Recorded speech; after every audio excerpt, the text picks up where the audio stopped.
Bonjour, on parle tout de suite d'obligations d'entreprise avec mes deux invités, Julie Gallinaud-Dali. Julie, bonjour. Bonjour Bogdan. Et Raphaël Chemla, qui sont les deux gérants du tout nouveau fonds Millésima 2021. Raphaël, en deux mots, présentez-nous ce fonds. Millésima 2021 est un fonds à échéance. Comme son nom l'indique, il a une échéance au 31 décembre 2021 et il est composé d'obligations à haut rendement en euros. C'est quoi l'intérêt d'investir maintenant ? L'intérêt d'investir sur un fonds à échéance composé d'obligations à haut rendement s'appuie sur trois piliers. Le premier pilier, c'est les rendements attractifs qu'offre cette classe d'actifs. D'accord. La moindre volatilité, le deuxième pilier, du fait d'avoir ces obligations dans un fonds à échéance. Et le troisième pilier, alors, c'est quoi ? Le troisième pilier, c'est la faible sensibilité au taux que nous avons dans ce type de portefeuille. C'est quoi le risque de ce fonds ? Le risque, c'est le risque de défaut aujourd'hui. Il est de quel ordre ? Il est de environ 3%. C'est faible. C'est assez faible. Ouais.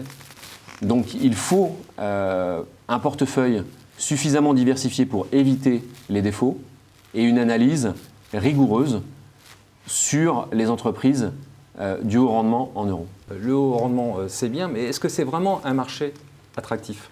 Alors, il porte bien son nom, si vous me le permettez. Le haut rendement apporte aujourd'hui à l'investisseur un rendement moyen entre 5 et 6 %. Ouais, pas mal, oui. Par rapport au taux bas, voire au taux de zéro, on peut dire que c'est appréciable. Surtout, ce marché s'appuie sur les fondamentaux des entreprises européennes. Les entreprises européennes, aujourd'hui, bénéficient d'un contexte favorable. Elles délivrent de bons résultats. En plus, elles sont aidées par la politique monétaire accommodante de la BCE. Le taux de défaut sont, comme le disait Raphaël, de 3% et devraient rester autour de 3%. Nous ne sommes pas dans la même situation qu'aux États-Unis, où les taux de défaut remontent et où les fondamentaux des entreprises ne s'améliorent pas. Aux États-Unis, ça marche un peu moins bien, le high yield. Est-ce qu'il n'y a pas un risque de contagion à l'Europe ? D'abord, ce sont deux marchés très différents, structurellement.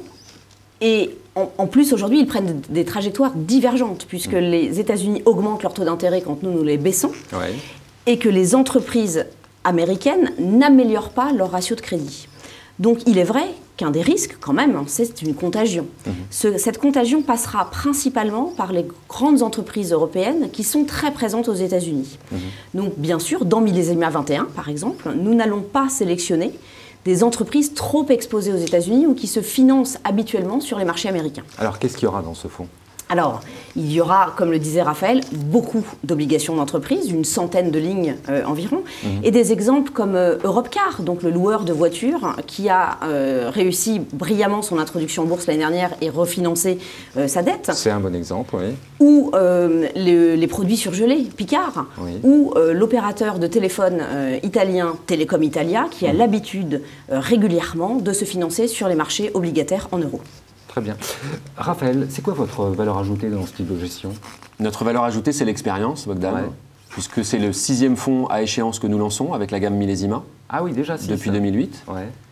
Et enfin, c'est notre expérience sur le haut rendement européen, puisque nous avons lancé notre premier fonds sur le haut rendement en 1997, et qu'aujourd'hui, nous avons une équipe entièrement dédiée à cette classe d'actifs, avec notre processus d'investissement rigoureux, basé sur les fondamentaux des entreprises, afin d'étudier la capacité de ces entreprises de vous payer le coupon et de nous rembourser l'obligation. Et ça, c'est l'essentiel. Raphaël, merci beaucoup. Merci Bogdan. Julie, merci à vous aussi. Merci à vous.